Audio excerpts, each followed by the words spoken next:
Hello everyone, welcome to back my channel. I hope everyone is having a wonderful day.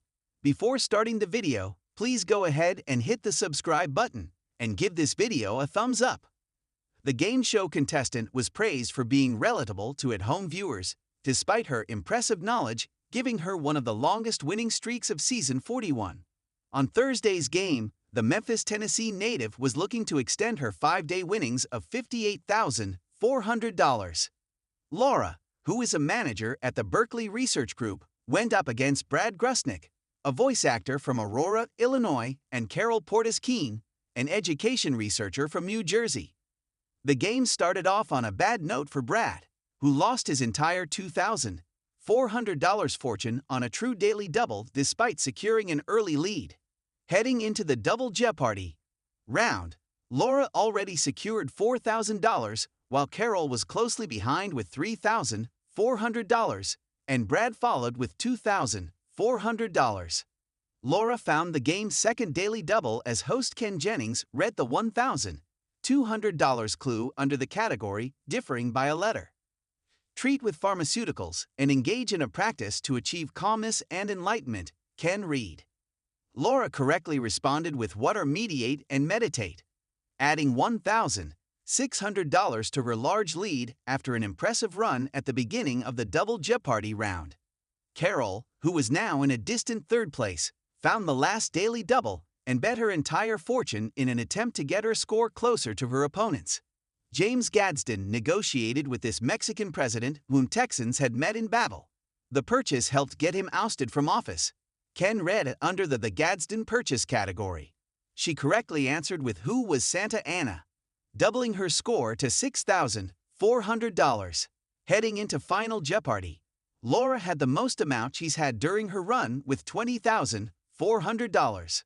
Brad was in a distant second with $9,200, while Carol added $6,400 to her prize pot.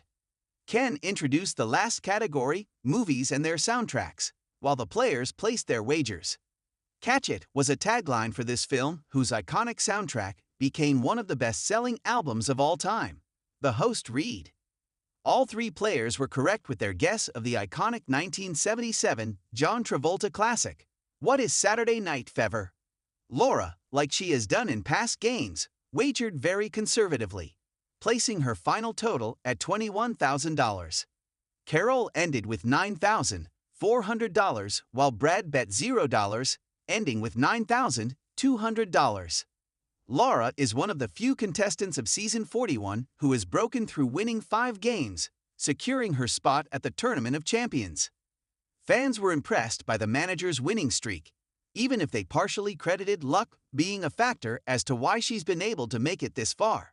One viewer wrote, Laura's run as champion is a great example of what has made the show popular over all these decades.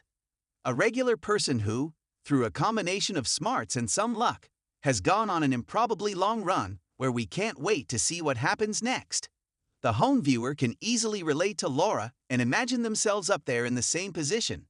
This is Jeopardy, and many of us will miss it when the show returns to its overblown postseason. Another agreed, insisting, Laura continues to impress. She's caught some lucky breaks along the way, but you can't put together a 6-game win streak solely on luck. According to the box scores, she's had more buzzer attempts than either of her opponents since her third game, so she clearly knows her stuff. And she looked relaxed and dominant in today's game, the fourth of the taping day, which takes serious stamina. Someone else replied, adding, 100% this, yes, she's caught some lucky breaks, but you have to be good to be in a position to take advantage of those breaks. While one more shared a similar sentiment. Laura is getting better. She's had some luck along the way to the Toksie, for sure, but today's win was her largest prize yet. Now that she's made it past her qualification, I wouldn't be at all surprised to see her continue improving and end up with 10+ wins.